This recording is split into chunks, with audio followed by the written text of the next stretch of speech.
하나님의 말씀 로마서 1장 1절 보겠습니다. 로마서 1장 1절 한 목소리로 한 절이니까요. 한 목소리로 같이 읽도록 하겠습니다. 뒤에 교환 있고요. 강의 있고. 로마서 1장 1절 한 목소리 읽습니다. 시작. 예수 그리스도의 종 바울은 사도로 부르심을 받아 하나님의 복음을 위하여 택정함을 입었으니. 오늘 말씀의 제목은 복음이 뭐길래 라는 제목으로 잡아보았습니다. 흔히 우리가 이런 말들을 많이 하잖아요. 사랑이 뭐기에 이런 말들을 좀 듣게 되는데요. 예를 들면 평생 비혼주의로 결혼을 안 하겠다고 하다가 아주 늦지막이 결혼을 하고 아이도 안 갖겠다 그러다가 아이를 갖게 됩니다. 근데 웬일인지 아이를 갖고 나서 이제 회사도 그만두고 아이를 위해서 헌신적으로 자기 자신을 내던지고 있는, 그리고 극성 엄마로 돌변하는 그런 경우들을 보게 되죠. 이때 이제 쓰는 말이 자녀가 뭐길래 혹은 사람이 뭐길래 이런 말들을 우리가 하지 않습니까? 로마서의 대장정을 이제 시작했는데요. 2주 정도 우리가 서원적 구차를 했죠. 오늘은 이제 1장 1절서부터 이제 본격적인 로마서의 시작점에 우리가 출발점에 서 있습니다. 도대체 복음이 무엇이기에? 라고 하는 제목으로 함께 생각을 해보려고 하는데요. 복음이 무엇인가 하는 문제는 앞으로 계속 우리가 다뤄야 됩니다. 복음의 깊은 의미와 내용들이 어떤 것인가, 이런 것들은 수도 없이 나올 거예요, 로마서 안에서. 오늘은 그쪽으로가 아니라 사도 바울의 자기 이력 혹은 자기 소개, 자기를 소개하는 면에서 복음이 있었기 때문에 이 사람이 이런 자기소개를 할 수 있었다라고 하는 대목에서 어떻게 복음이 한 사람의 인생을 이토록 송두리째 바꿔 놓을 수 있었을까 하는 그 대목에만 집중해서 좀 생각을 해보려고 합니다. 한 2가지 이야기하려고 하는데요. 먼저 첫 번째로는 자기를 종으로 소개하고 있는 사도 바울의 모습들을 눈여겨볼 필요가 있겠습니다. 사도 바울이 로마의 교회에게 편지하면서 제일 먼저 쓰는 자기소개에서는 자기는 종이다, 예수 그리스도의 종 바울은 이라고 말하고 있는 것을 보게 됩니다. 우리들이 자기를 소개하는 것과는 사뭇 다르죠.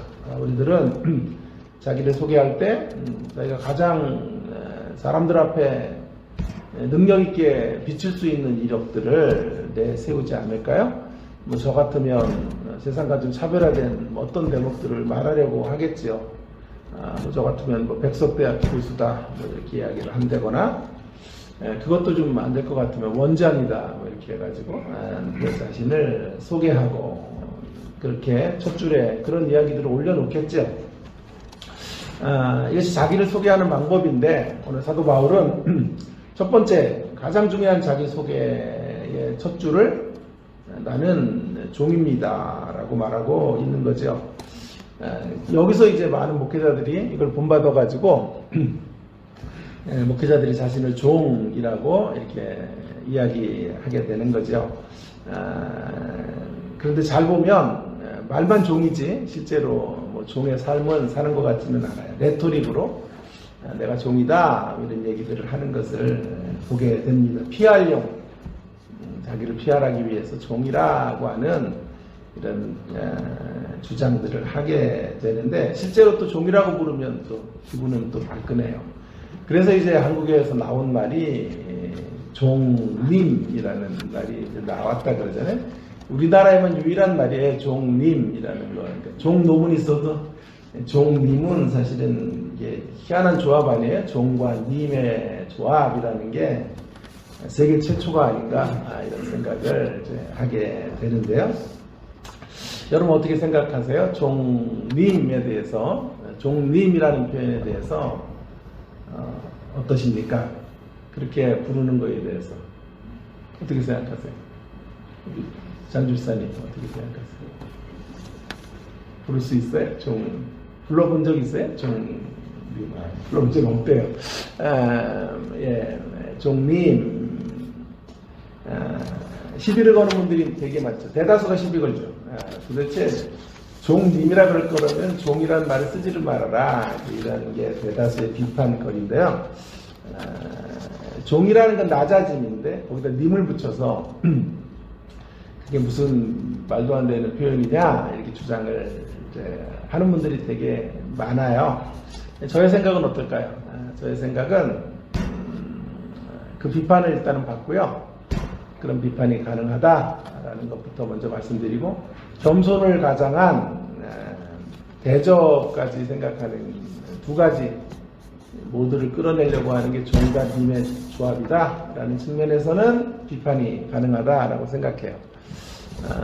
그러니까 종이 종놈이 아니다, 난 종님이다 이렇게 얘기하고 싶다면 그건 위선이지 않을까. 그래서 비판을 받아 마땅한데, 자, 그런데 제가 이제 고민을 했죠. 이게 또 틀린 말이 아니에요. 종님이라는 말이 틀린 말이 아니에요. 그래서 제가 이제 오늘 국내 최초로 종님에 대한 좀 분석을 좀 해보려고 해요. 그래서 종님이 그리 가히 나쁜 표현이 아니다라는 것에 대한 두둔. 아무도 두둔하는 사람이 없지만 제가 혼자 한번 두둔해 보도록 하겠습니다. 이 종이라는 말은 둘로스라는 말이죠. 그리고 배가 생각이 나죠. 둘로스 배들이 이렇게 선교 단체에서 둘로스 배라는 이름을 짓고 해서 굉장히 친숙한데, 이 둘로스가 갖고 있는 양면성이 있다라고 하는 것을 우리가 좀 기억할 필요가 있어요. 먼저 첫 번째 한 면은 종이라는 면이에요. 종. 바울이 자기를 종이라고 말했을 때 노예 신분과 같은 미천한 자신을 이야기하는 거예요. 자기가 그 노예와 같은 존재입니다. 그런 이야기 하는 거고, 한국교회는 종에 대해서 전부 이쪽으로만 갔어요. 종 그러면 노예처럼 자기를 낮추고 한없이 부족한 사람, 이런 이야기들로 종이라는 이야기를 한국교회는 했죠. 낮은 신분의 사람, 그런 지위의 존재와 같은 저입니다 라는 겸손의 표시로 종이라는 말로 이야기했는데, 저는 여기서 이 두 말을 좀 구분해야 된다고 생각해요. 제가 만든 표현에 의하면 이런 거죠. 낮아진 종이지 바울은 낮춰진 종이 아니에요. 자, 낮아진 종이에요. 바울은 스스로 낮아진 종이지 낮춰진 종이 아니다라고 하는 말을 꼭 구분하셔야 된다고 생각해요. 성경이 말하는 둘로스, 종이라는 말은 스스로 자기를 낮은 자리로 이렇게 떨어뜨려 놓은 거지, 스스로 내려온 거예요. 높은 자리에 있는데 스스로 내려온 거잖아요. 결국 하나님에 의해서 낮춰진 게 아니에요. 하나님에 의해서 낮춰진 게 아닌데, 우리가 이런 구분을 잘 못하면 되게 오해를 할 수 있을 거라고 생각이 들어요. 주님은 우리 모두를 하찮게 여기시지 않으신다. 우리가 살다가 죄 가운데 빠질 수가 있고요. 뭔가 실수를 할 수도 있어요. 누더기처럼 될 수도 있다라고 생각이 들어요. 그러나 우리 모두는 그럼에도 불구하고 하나님의 형상입니다. 특별히 주님을 믿는 자들은 주님의 자녀라고 말하고 상속자라는 놀라운 특권을 갖게 된 사람들이에요. 결코 낮춰진 둘로스가 아니고 스스로 겸비하여 낮아진 둘로스다라고 하는 것 꼭 기억하시면서, 둘로스라는 생각을 할 때 종이라는 말을 생각할 때 이 단어를 꼭 머릿속에 떠올리면 좋겠습니다. 자, 이 종에 대한 또 다른 면, 또 다른 측면은 님이라는 표현 속에 있다고 생각해요. 종님 할 때 님이라는 표현인데, 그동안 한국교회는 상대적으로 이 대목은 말을 안 했어요. 제가 처음으로 한번 님의 시각을 좀 부둔하면서 이야기를 좀 해보려고 하는데, 일단 로마에서요, 로마가 이제 노예제가 있었던 사회였죠. 피라미드 구조로 본다면 제상류층에 황제가 있고, 그 밑바닥을 구성했던 구성원들 대다수 제일 밑에 있는, 피라미드 제일 밑에 있는 구성원들은 전부 노예들이에요. 그래서 노예들에 의해서 경제가 이끌려가고 그렇게 구성된 사회가 로마였는데, 노예들에게 인권이 없죠. 예, 그것도 맞고 불의한 착취를 노예니까 받을 때도 있어요. 그러나 그런 면만 있었던 게 아니라는 것을 이제 우리가 좀 기억할 필요가 있겠어요. 반대로 이 노예가요 굉장히 높은 권한을 행사한 노예들도 상당히 많았다고 합니다.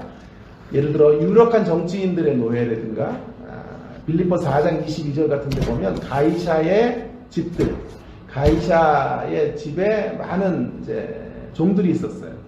이런 사람들이라든가 이런 분들은요, 권력자들의 노예들, 이런 분들은 웬만한 귀족들보다 대우가 좋았다 그래요. 남부럽지 않은 힘과 권력을 가지고 그렇게 살 수 있었던 사람들이 노예들이었다. 뿐만 아니라 대단한 정치가들이나 이런 권력자들의 보호를 받을 수가 있었어요.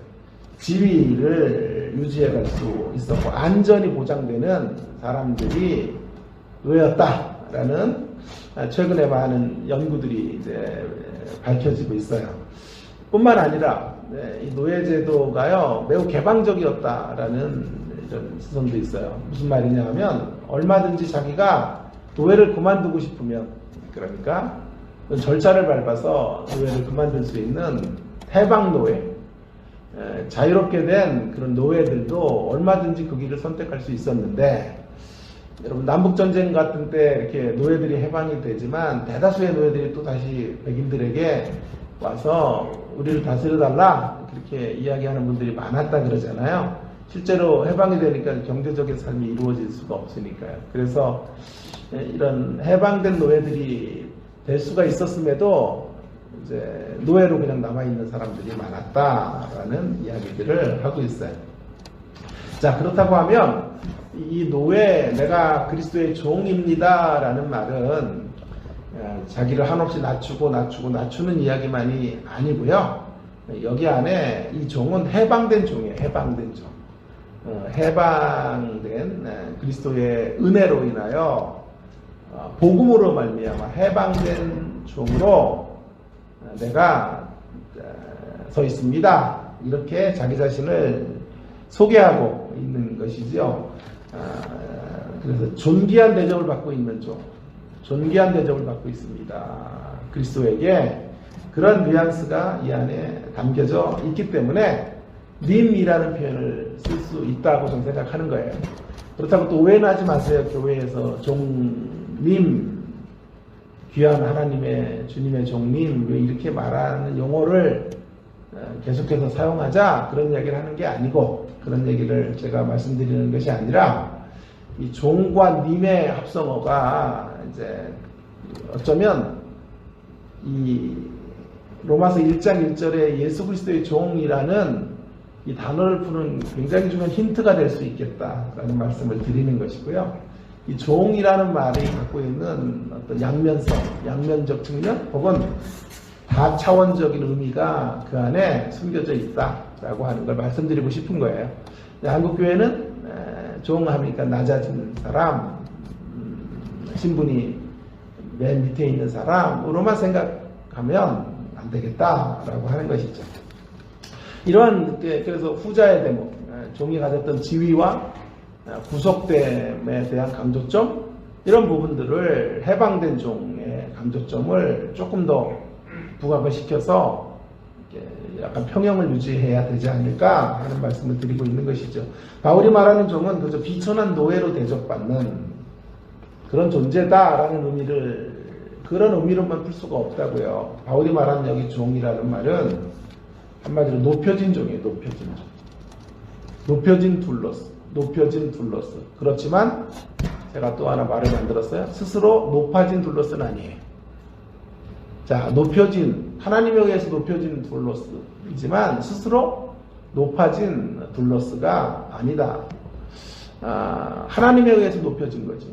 스스로가 높은 자리에 올라가는 그런 종은 아닌 거지.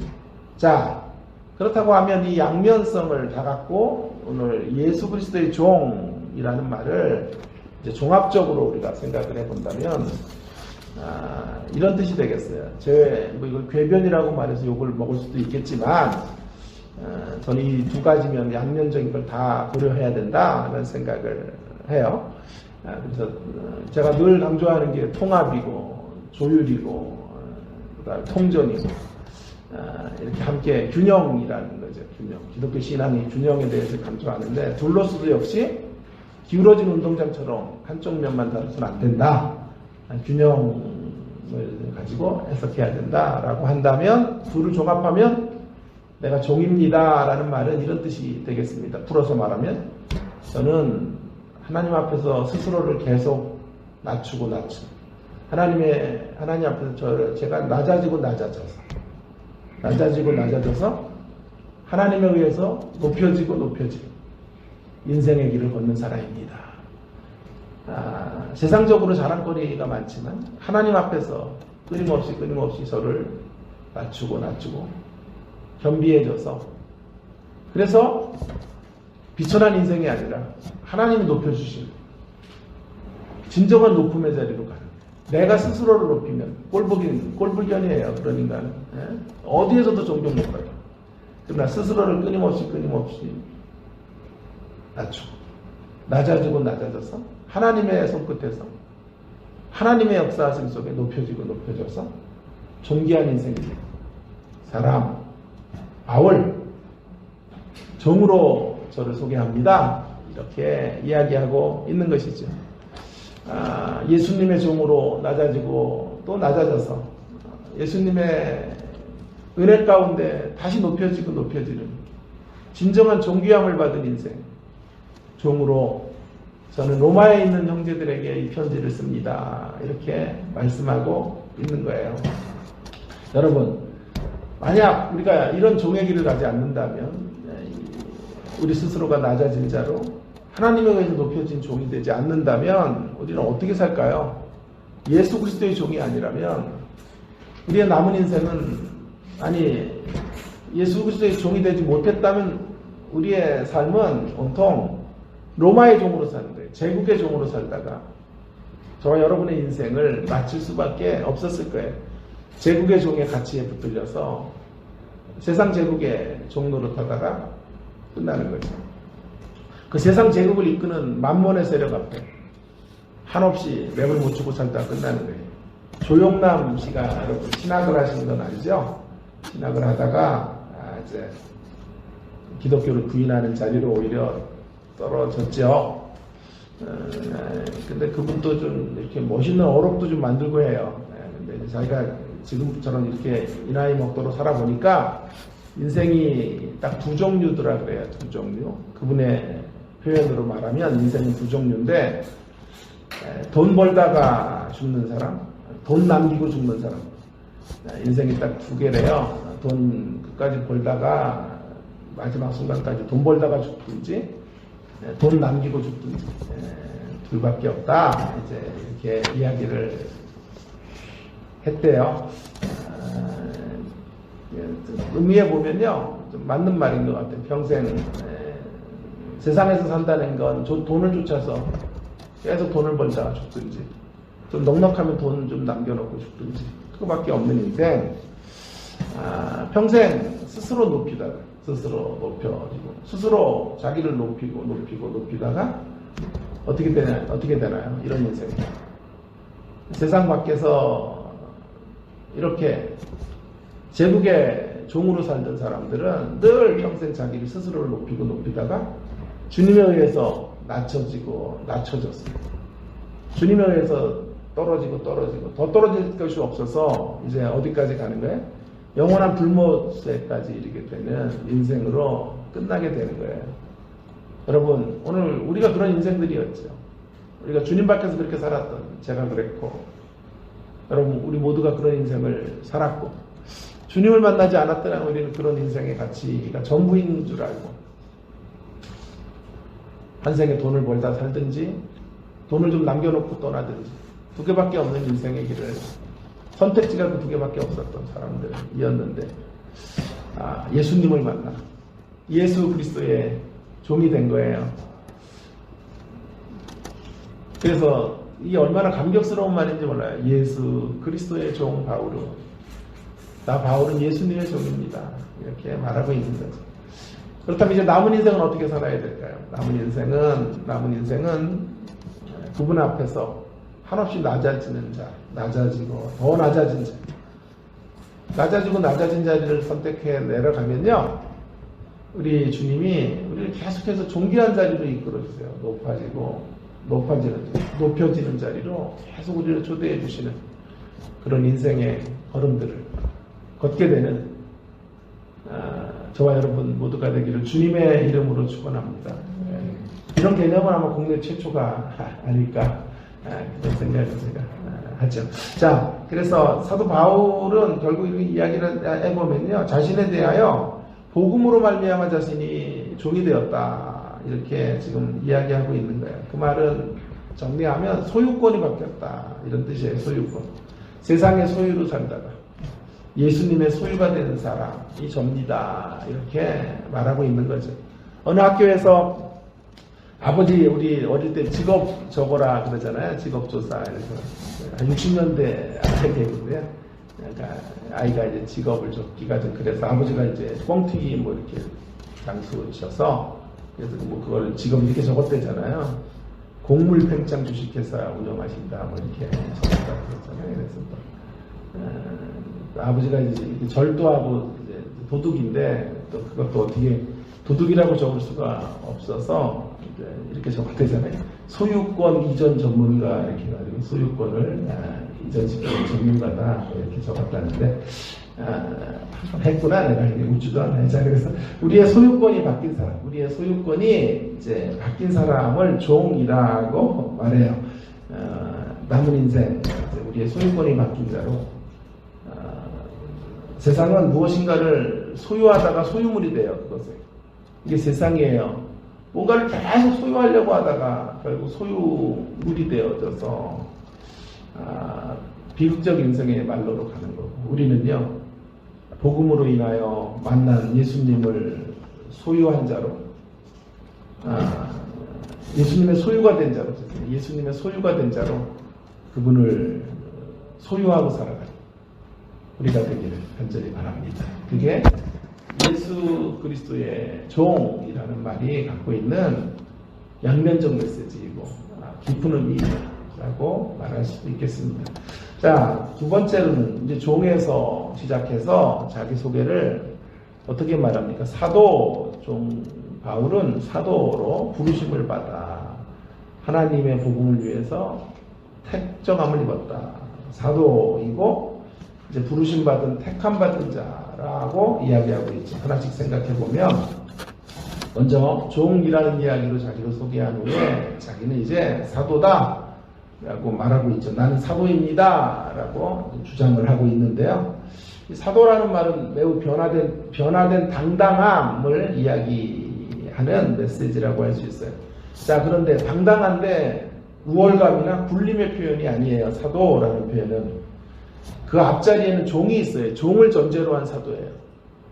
종으로의 길을 가는 사도라는 뜻이기 때문에, 종이 전제된 사도이기 때문에 하나님에 의해서 소유권이 넘겨진 사람, 하나님의 소유가 되고 하나님을 소유 삼는 사람으로의 사도이다, 이런 이야기를 하고 있는 거죠.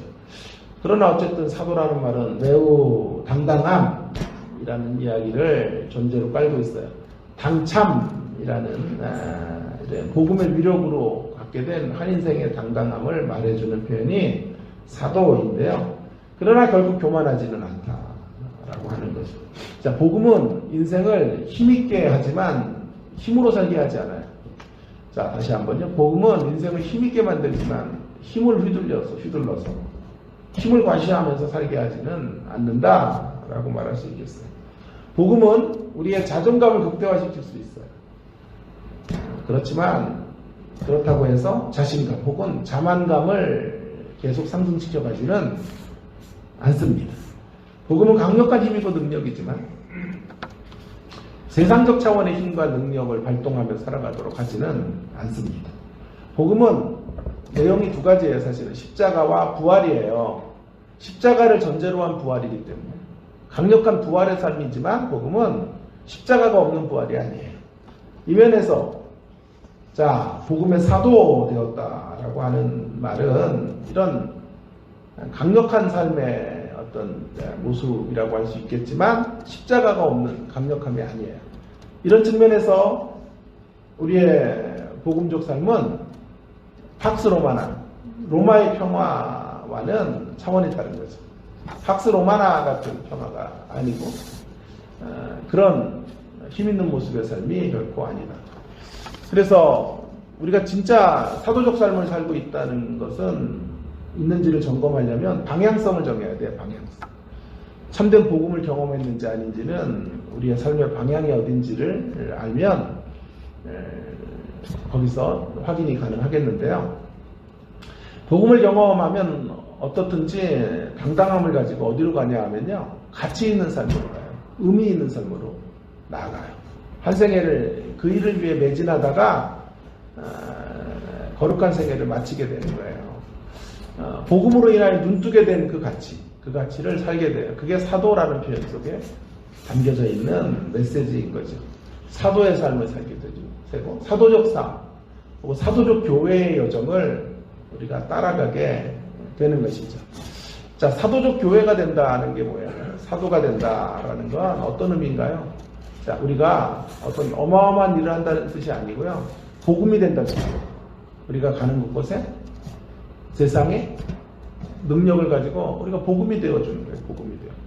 우리가 사도적 삶을 산다라는 말은 제가 한 번 더 강조했죠. 전문적 복음 전도자가 된다 그런 뜻이 아니고요.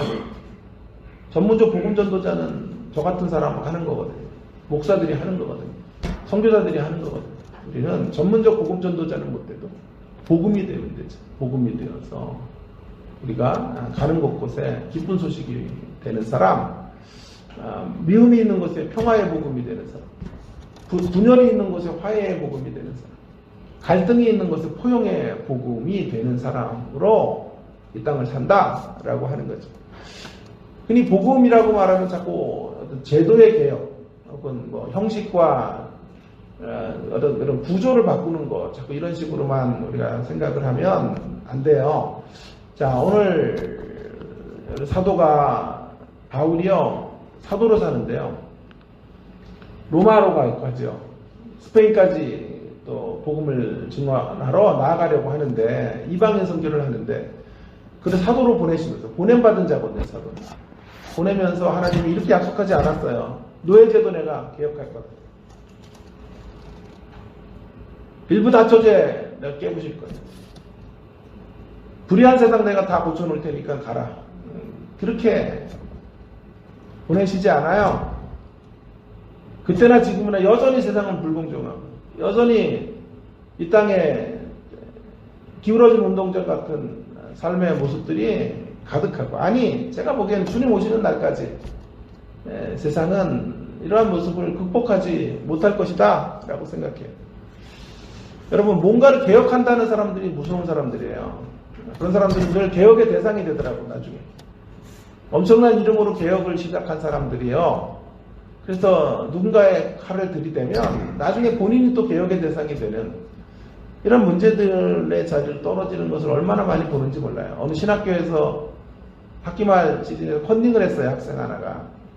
난리가 났어요. 반장이 대노를 한 거예요. 근데 너무 이제 크게 대노를 한 거죠. 반장이. 그래가지고 컨닝을 신학교에서 한다는 게 이게 도대체 이게 학교냐. 자퇴를 할 거고 이런 학교는 다닐 필요도 없다. 이렇게 된 거예요. 그러면서 오늘 컨닝한 인간들은 천벌을 받을 거다. 이렇게 돼가지고 난리가 난 거죠. 학교가 그냥 막. 저희 학교라고 오해하지 마시고요. 자, 예를 들어서 저희 학교가 또 아닐 수도 있고 길 수도 있는데 어쨌든 그래서 난리가 났어요. 여러분 그런데 전 컨닝한 학생이 문제라고 생각해요. 책망도 받아야 되고 뭐 밝혀졌다면 뭐 F도 받아야 되고 뭐 그거에 뭐 추호에 다른 견해가 없어요. 다만 그런 걸 공론화해서 이렇게 공중한패 까발리고 이런 건 전 잘못이라고 생각해요. 그런 사람을 뭐 천벌을 받을 거라고 말한다면 이 땅에 천벌 안 받을 목회자가 어디 있어요. 그리고 천벌을 받을 거라고 외치는 그 사람이 나중에 꼭 부끄러운 삶의 자리 속에 자기가 떨어지는 것을 숱하게 봐요. 숱하게. 정말 조심해야 돼요. 이런 모습들. 내가 남보다 한 계단 위에, 의로움의 계단 한 계단 위에 올라갔을 때 조심해야 돼요. 그때 한 계단 밑에 있는 자들을 정죄하는데 그게 위험한 자리예요. 그게 진짜 위험한 자리거든요. 자, 오늘 사도로 보내심을 받는데 무슨 사회를 개혁하라 이런 얘기를 주님이 당부하시는 것 같지가 않아요. 부조리한 세상 속에 들어가서 제도 고치고 말이야. 형식 다 뜯어 고치고 개혁하고 감옥에 들어간 인간들은 다 쳐놓고 그런 이야기 하라. 그렇게 말씀하시지 않는 것 같아요. 아무리 로마서를 읽어봐도. 그런 이야기가 결과로 드러나는 것도 맞지만 그게 주된 메시지가 아닌 것 같아요. 사도라는 말은요. 그런 뜻에 초점이 있는 게 아니라 복음이 되라는 거예요. 복음이. 가는 곳곳에서 여전히 어려움이 있고 여전히 안타까운 현실들이 있는 곳에 무슨 뭐 정치적 힘을 규합하고 혁명적 어떤 스탠스를 취해서 그런 세상과 대체하고 그런 이야기라기보다는 우리가 그런 현실들을 인정한 가운데 그 안에서 우리가 할 수 있는 영역 안에서 진정한 복음이 되라. 진정한 기쁜 소식이 되고 그 안에서 예수의 향기를 드러내는 사람. 우리가 보냄을 받았다 라고 말하고 있는 것이 아닐까요? 복음의 가치로 가득 찬 사람으로 서 있어 달라. 그게 하나님의 일이에요. 복음의 가치로 가득 채워진 사람으로 서 있는 것. 그래서 복음이 되고 복음의 향기가 느껴지도록 하는 삶. 그런 삶이 사도의 삶이에요. 사도의 삶. 어마어마한 프로젝트를 만들겠다라고 사도로 가면 실망할 거예요. 어마어마한 개혁을 내가 이루겠다라고 어떤 지역으로 나아가서 그 프로젝트를 완성하려고 하면 기독교 신앙은 굉장히 많은 여러분들에게 좌절을 줄 거예요. 사기친 거 아닌가? 성경이? 그런 생각이 들지도 몰라요. 제가 지난번에 하갈의 설교를 했죠. 하갈. 기억하시죠? 하갈에게 집 나왔잖아요. 하갈이. 집주인에게 핍박받고 집 나왔는데 주님의 명령이 이거예요. 돌아가 내 주인에게 복종해라. 돌아가서 그 박해를 받고 나왔는데 다시 돌아가라 그래요. 하나님이. 이런 하나님이 다 있어요. 그 약속도 안 해요. 돌아가서 내가 하갈 뜯어 고칠게. 아니 사라 고치고 쟤도 고칠 거예요. 씨바지 같은 거 못하게 하고 일부 나처제 같은 거 다 내가 깨부실 테니까 내가 개혁할 테니 들어가라. 네가 개혁의 도구가 되어 통로가 되어 이 불의한 세상 나와 함께 고치자. 그렇게 말씀하시지 않았어요. 그런 제도를 일시에 주님이 뜯어 고치시지도 않으셨어요. 다시 들어가라 하는 말은 무슨 말이에요? 여전히 그런 불의함이 있는 세상 속으로 들어가는 거예요. 여전히 어려움과 가슴앓이가 있는 곳으로 들어가라는 거예요. 개혁한다 합시고 개혁의 대상이 되는 이 어리석음의 자리를 답습하지 않도록 복음이 되란 말이에요. 복음이 되라. 예수님으로부터 복음이 전달돼서 우리가 복음이 되었듯이 이제 세상이 우리를 만나 복음이 되도록 예수님 만나서 우리가 복음이 되었고 복음의 사람이 되었듯 우리를 만나는 사람들이 우리 때문에 또 복음의 길을 걷도록 복음이 되어달라. 작은 예수로 살아달라.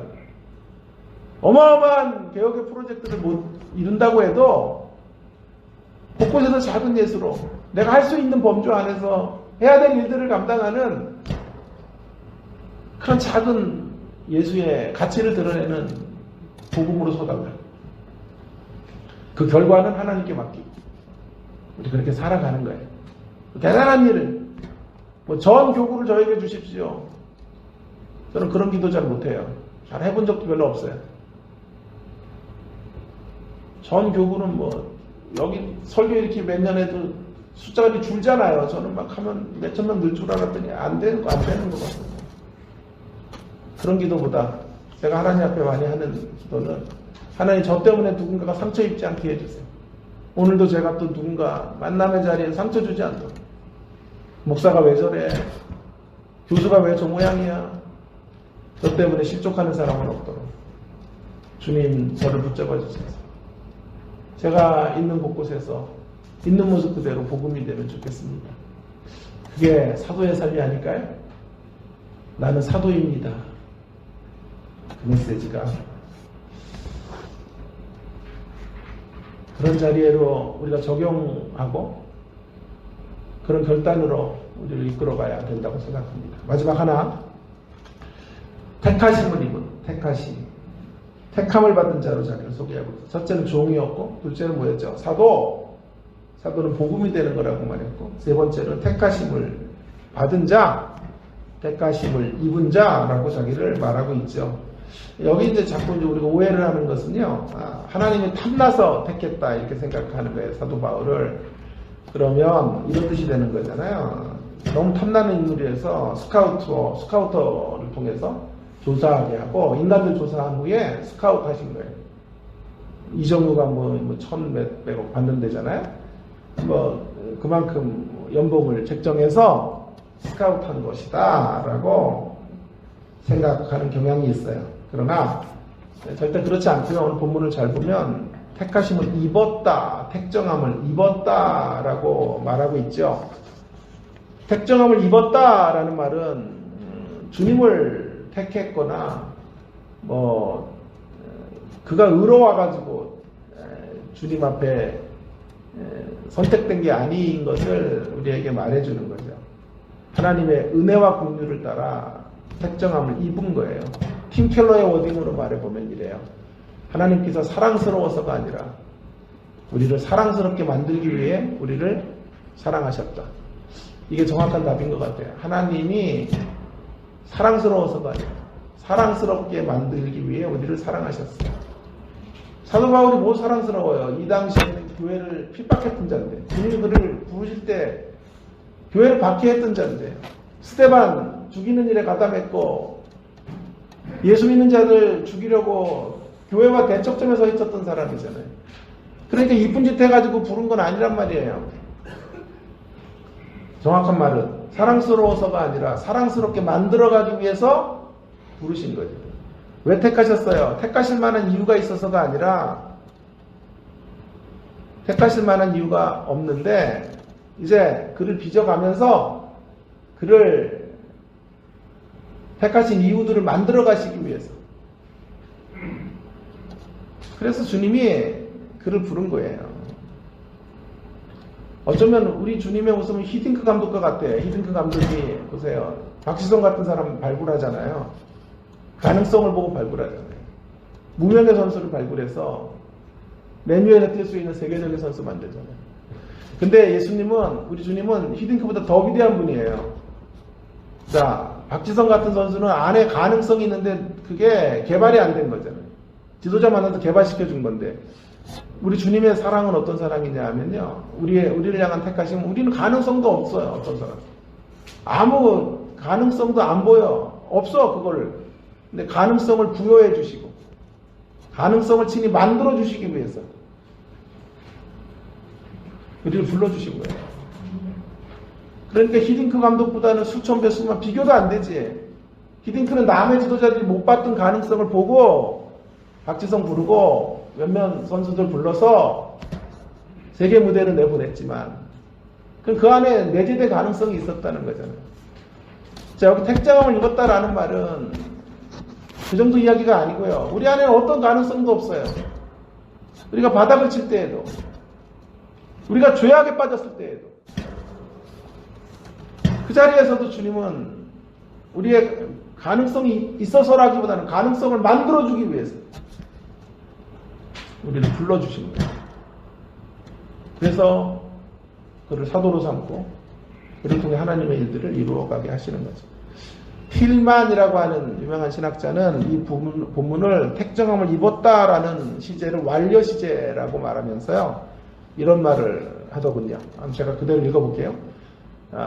바울을 택정하신 하나님의 행동이 계속 그를 형성해가는 점을 강조한다. 자, 바울을 택하신 하나님의 행동이 계속 그를 형성해간다는 것을 암시하기 위해서 완료형을 쓰고 있다. 택정함을 입었다라는 게 완료형이다 라고 말하고 있는 거예요. 그러니까 이런 거잖아요. 하나님이 은혜로 택하시고 또 지금도 계속해서 그를 형성해가고 계셔요. 은혜로 빚어가고 계시는 사람, 이렇게 말하는 거예요. 자기 자신이 누구냐? 나는 지금도 변화되고 있는 사람이에요. 온고잉 프로세스 중에 있어요. 다 이루었다고 저는 말하지 않습니다. 저는 지금도 주님에 의해서 형성되고 있어요. 은혜로 인하여 부름받았고 그 은혜의 손길 안에 지금도 저는 만들어져 가고 있는 인생입니다. 은혜로 시작했고 은혜로 계속 자라고 있습니다. 사무엘하 2장 26절을 제가 읽다가 정말 은혜를 엄청나게 받았었죠. 여러분들과 함께 사무엘서 강의도 제가 했었는데 그때 2장 26절 말씀을 설교도 했었는데 2장 26절에 그런 이야기들이 있죠. 2장 26절에 제가 한번 읽고 마무리를 좀 하겠습니다. 2장 26절 사무엘상 2장 26절 아이 사무엘이 점점 자라나매 여호와와 사람들에게 은총을 더욱 받더라. 여러분 이 구절이 너무 대단한 구절이죠. 어두운 시대에 빗장을 부수는 방법으로 하나님이 사람을 쓰시는데 사사시대 말기 엘리의 제사장들 타락한 시대 아이들 자녀들의 리더십이 그 자녀들 불량배들에게 넘어가는 시대에 하나님이 그 시대를 건져내기 위해 사무엘을 보내는데 사무엘이 그 시대를 구원할 수 있었던 특질이 뭐냐 하면 자라남이에요. 자라남. 은혜 가운데 자라는 거예요. 점점 자라서 인격이 자라고 실력이 자라야 돼요. 말씀도 자라야 되고 대인관계도 자라야 돼요. 멈추면 안 돼요. 하나님 안에서 점점 자라나는 것을 통해 하나님과 사람에게 더 은총을 받게 되는 것을 통해서 시대는 폐역으로 자라고 있죠. 그러나 하나님 안에서 자라는 사람이 하나님께 붙들려서 그런 성숙함을 통하여 하나님의 대안이 되고 시대를 고치는 통로가 된 거죠. 여러분 이 메시지가 누가가 너무 좋았던 모양이에요. 그래서 구약성경을 읽다가 이 말씀을 예수님께 적용한 거예요. 예수님께. 그게 바로 누가복음 2장 52절인데요. 누가복음 2장 52절에 똑같은 패턴으로 이렇게 쓰고 있죠. 예수는 지혜와 키가 자라가며 하나님과 사람에게 더욱 사랑스러워 가시더라. 예수님의 특징도 자라나며 예수님도 구속 역사를 완성하기 위해 하나님이셨음에도 그분도 자라요. 점점 자라나요. 지혜와 키가 자라는 것처럼 점점 성숙해지셨어. 점점 하나님의 은혜 가운데 빚어져 가셔서 하나님과 사람에게 더욱 사랑스러워 가시는 거예요. 지금 사도 바울은 말하고 있는 거예요. 이런 같은 결의 이야기를 하고 있는 거예요. 택정함을 입었다라는 동사를 완료형으로 씀으로써 하나님의 은혜 안에서 내가 날마다 자라고 있습니다. 날마다 말씀 안에서 자라고 있습니다. 멈추면 안 돼요. 여러분 우리의 신앙의 자리 날마다 생명의 말씀으로 자라셔야 돼요. 말씀을 전하는 자도 날마다 자라난 그 자라남의 증표들을 통하여 설교를 해야 돼요. 말씀을 듣는 여러분도 저와 여러분도 그 말씀 헐떡이며 받아서 오늘도 이 말씀 가운데 한 뼘 정도 자라야 돼요. 이 새벽에 오셔서 이 귀한 시간을 그냥 허비하고 돌아가면 안 돼요. 한 뼘이 자라야 돼요. 반 뼘이라도 자라야 돼요. 깨달음이 들어와요. 종이라는 말씀 한마디라도 깨달아서 하나님 앞에 내가 어떻게 붙들려야 되는지 사도로 내가 산다는 것 그 한마디가 어떤 건지 그 말씀을 깨닫고 성장해야 하나님 앞에 위대한 복음의 역사를 드러내는 그런 가치 있는 인생이 되는 것이겠죠. 결론입니다. 복음이 뭐길래 도대체 이렇게 한 인생의 인생관과 가치관을 다 바꿔놨을까요? 신기할 뿐이에요. 그는 말하고 있어요. 나는 예수 그리스도의 종입니다. 그분의 소유된 자로 그분을 소유 삼고 살아가는 자입니다. 그렇게 말하는 거예요. 이제 나는 가이사의 종이 아니고 제국의 종이 아니라 예수님의 종이에요. 예수님이 나를 소유 삼으셨고 내가 예수님을 소유 삼고 이제 살아가는 사람입니다. 이렇게 하는 거예요. 나는 사도입니다. 하나님께 보내심을 받은 자의 사명의식으로 어찌하든지 부르신 곳에서 복음이 되는 사람. 주님이 저를 복음으로 만들어 주셨기 때문에 저도 이제 복음이 되겠습니다. 어마어마한 프로젝트 못 이룬다고 해도 상관없습니다. 그냥 있는 모습 그대로. 그래서 내가 내년 표를 이렇게 잡을까? 있는 모습 그대로 증인이 됩시다. 있는 모습 그대로. 대단한 모습 아니어도 내 있는 그 모습 그대로 증인이 되고 사도가 되는 거예요. 있는 모습 그대로 사도가 되는. 사도가 되라고 사도직이 종결되는데 사도 된다고 이단이라 그러니까 증인이라는 말로 바꾸면 있는 모습 그대로 우리가 서 있는 자리에서 복음이 되는 사람.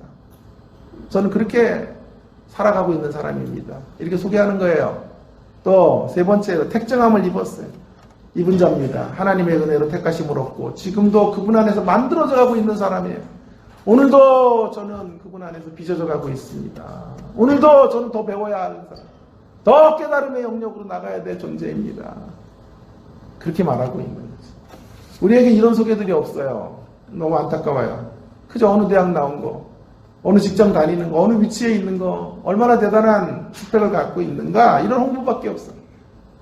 여러분, 복음 안에서 내가 누구인지를 좀 드러내는 우리가 되면 좋겠어요. 이제 말로가 아니라 삶으로 좀 입증해 내는 우리가 되고, 복음 안에서 변화된 가치를 말해주는 나의 소개. 나는 복음 안에, 예수 안에 이런 존재입니다 라고 말할 수 있는 사람. 그런 사람으로 우리가 좀 사도 바울의 변화처럼 변화를 만들면 어떨까. 오늘 그 조병수라는 교수님이 이런 멋있는 문장을 갖고 있길래 이 이야기를 읽고 마치려고 그랬는데, 로마서를 이렇게 그분이 설명을 했더군요. 사도 바울은 땅의 심장인 로마에 꽂은 하늘의 칼이다. 땅의 심장이 로마였잖아요, 그 당시. 근데 거기에 꽂은 하늘의 칼을 꽂았는데, 하나님의 손에 들린 예리한 칼인 사도 바울은 땅의 심장인 로마를 겨냥하고 있고, 하나님의 칼 끝에는 인간의 심장을 파고드는 복음이 있다, 복음이. 그러므로 이제 하늘의 칼은 땅의 심장을 철저하게 해부할 거예요. 땅의 심장에 꽂아서 땅을 해부하고, 그리고 이로부터 땅의 심장에는 다시 구원의 은혜가 시작이 될 거예요. 여러분, 하나님의 예리한 복음의 창끝으로 우리가 먼저 수술됩시다. 우리가 수술되어진 자인데요, 예수님의 종으로 사도로 택하심을 입은 자로 세상에 복음을 전하는 우리, 아니 복음이 되는 우리, 그런 우리로 쓰임받게 되는 주님의 십자가교회 모든 성도님들 되기를 주의 이름으로 원합니다.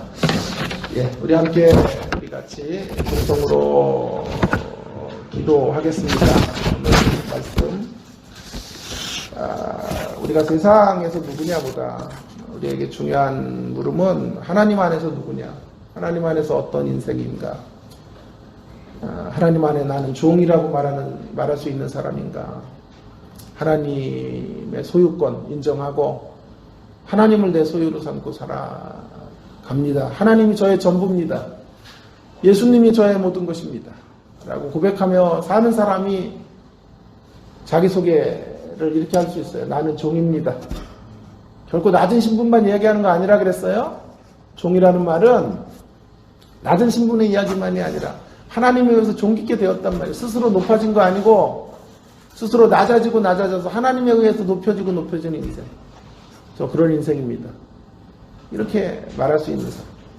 사도입니다 라고 말할 수 있어야 되겠어요. 우리가 사도로 생명이 되고 복음이 되는 곳곳에 어마어마한 일들을 할 수 없다고 해도 있는 모습 그대로, 우리 있는 삶의 모습 그대로 사도로 사는 택하심을 입은 자들로 오늘도 계속 발전해 가고 있고, 오늘도 계속 성장해 가고 있고, 말씀 안에 빚어져 가는 우리가 되기를 위하여 통성으로 같이 그런 우리의 모습으로 교회를 세우고 하나님의 역사들을 위하여 수종드는 우리가 되기를 원합니다. 위해서 기도해 주시기를 바라고요.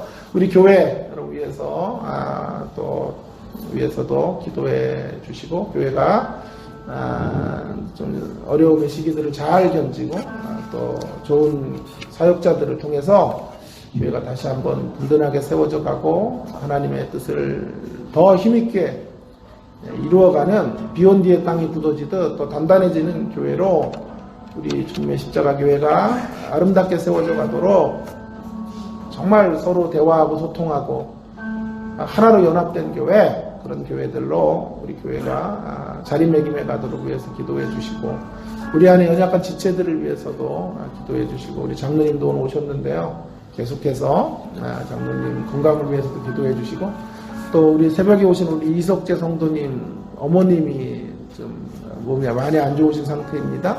하나님께서 은혜를 베풀어 달라고, 또 너무 고통스럽지 않도록 하나님께서 손대어 주시고 품에 안아 주시고 위로해 주시고 격려해 주시고, 속사람의 강건함으로 그런 마지막 숨결의 시간들, 인생의 시간들을 주님 바라보며 잘 마무리하시도록 위해서 기도해 주시기를 바랍니다. 개인 기도 또 들어가겠습니다. 통속으로 함께 한 1분만 기도하고 마치겠습니다. 기도하십시다. 하나님 아버지 은혜를 감사합니다. 오늘도 저희들에게 귀한 말씀을 주셔서 하나님 아버지, 우리가 종임을 고백하고 우리가 사도임을 고백하고 우리가 하나님 앞에 택정함을 입은 인생들임을 하나님 앞에 하나님 고백하며 살아가는 저희들 되어지기를 원합니다. 하나님 안에서 우리가 어떤 인생인지 하나님 날마다 확인하며 땅을 사는 저희들이 되어지기를 소망합니다.